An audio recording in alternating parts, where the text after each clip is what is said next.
Hi, it's Fias Tarot. Hello, Sagittarius. So, end of the month, love reading. Okay, so syempre, before tayo mag-start, kung hindi ka pa nakakapag-subscribe, please do subscribe and hit the notification bell para lagi po tayo maging updated sa mga mangyayari pa lang. Okay, and yeah, don't forget na mag-follow sa atin pong FB page. And kung may tanong po pagdating sa private reading, message lang po kayo sa atin pong FB page for more info. Okay? So, there. Sag. Anong situation meron? Situation. Okay. Sagittarius. The lovers. Okay.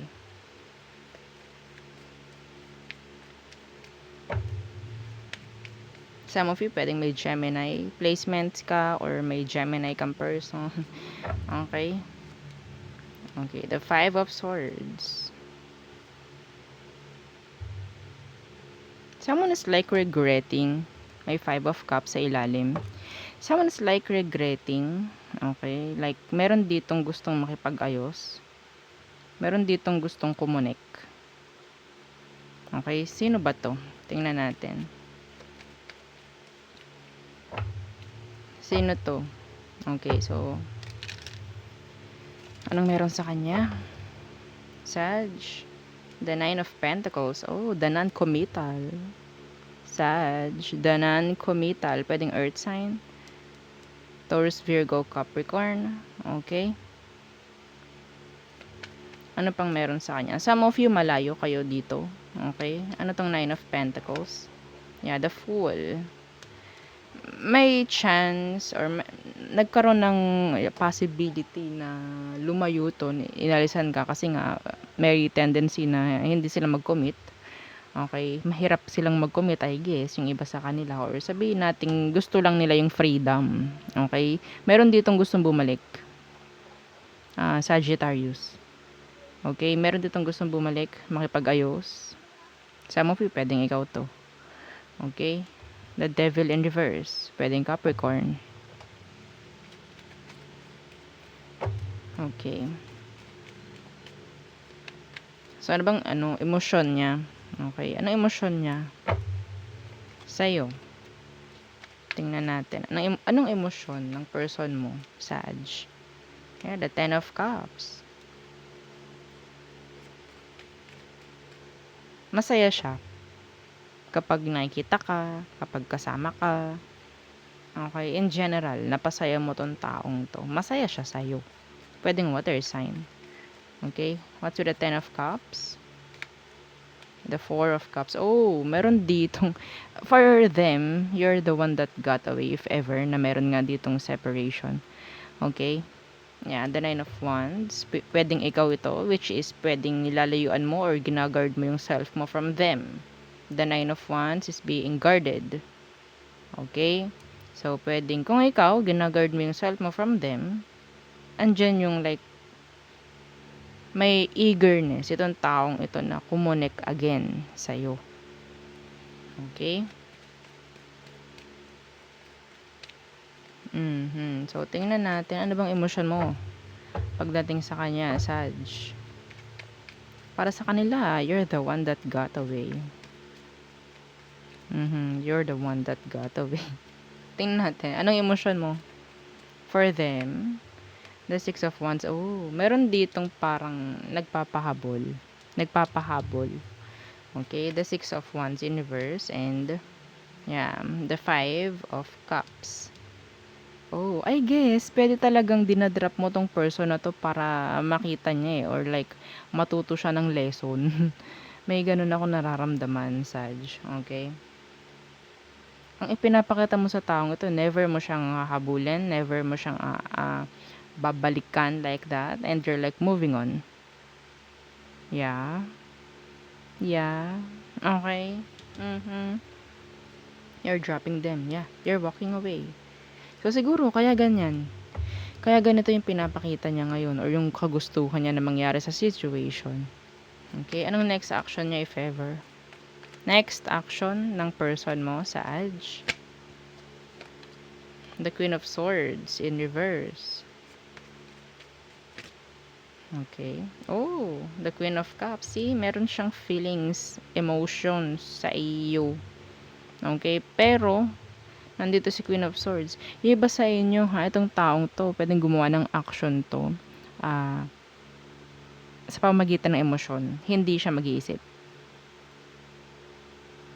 Okay? Pwedeng gagawa siya ng action na ang dadalihin sa'yo emosyon. Okay? Yun ang tatargetin niya.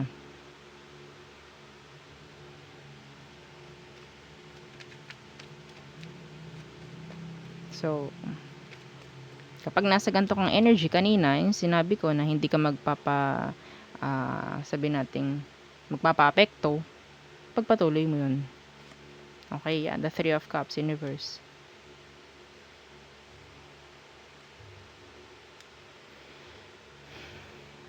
So, sa pagka non-committal ng taong ito, may chance pa rin no na hindi pa rin magkaroon ng victory sa inyong dalawa. Kahit na sabihin nating meron siyang emosyon sa'yo, okay? Kahit gusto niyang magkaroon kayo ng pagkakaayos, nandun pa rin kasi yung sabihin nating naglalaban yung emosyon niya at yung utak. Okay? So, pwedeng ang mangyari, kung ganun man at ang nangyari ay utak ang gumana sa taong to, pwedeng walang mangyaring reconciliation dito. Pero kapag emosyon ang pinagana, may chance na sabihin natin hindi pa rin totally na magko-commit. Okay? Huwag kang magiging soft dito sa taong ito. Okay?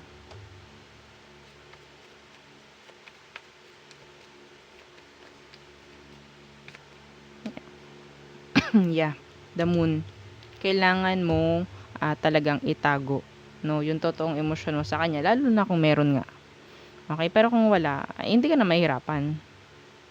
Maybe yung iba sa inyo, talagang may emosyon pa rin. Talagang nagpapaka-strong lang sa ngayon para habulin.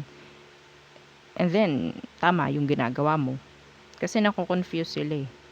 Okay, yun nga lang, iba sa kanila, kung may takot silang gumawa ng next action, hindi nila gagawin. Kasi, confused, takot ma-cut off, takot ma-reject. Okay? So, tingnan natin ano ba ang outcome ninyo ngayong end of September. Okay. Yeah, the Judgment in reverse. So, this is like ending of a cycle. Okay? The Judgment in reverse.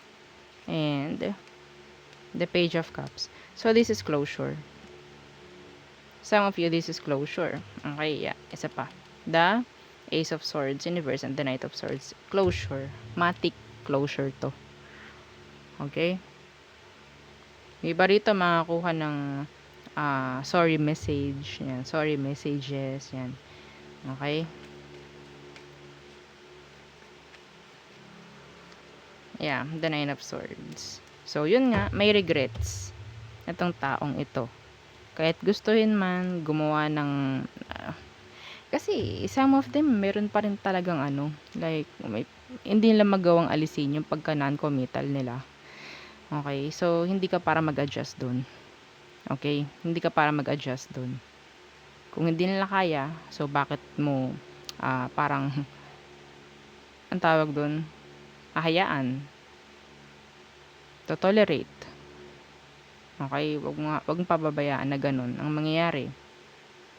Kung ikaw, umalis ka sa kanya, and hinahayaan mo na magkaroon kayo ng closure, ibigay man o hindi, okay na yun. Okay, so may closure ako nakikita for you. Some of you, meron. May message, okay? The end of September. Okay? So, there. Next, tayo tumungo na sa all signs. Okay. All signs. Aries through Pisces. Okay. Okay. Aries, waiting for a new start, for a new beginning. Taurus, Gagawin niya yung dapat niyang gawin. Like, magiging responsible na siya sa situation. Ayaw niya mapunta lang to sa waste. Okay? Gemini, takot mag-heal. They're not healing. Cancer, they miss you a lot.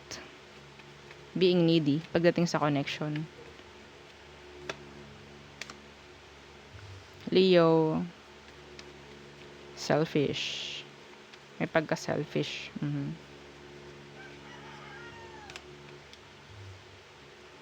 Virgo, regrets. May love offer na hindi maibigay-bigay.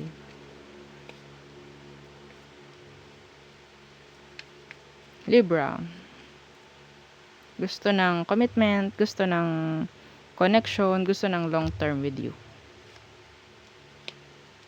Scorpio,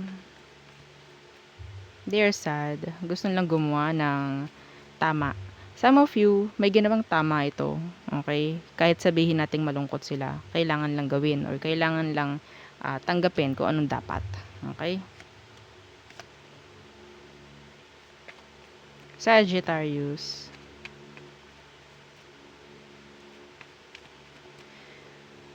dinadrop nila yung emosyon nila para sa'yo.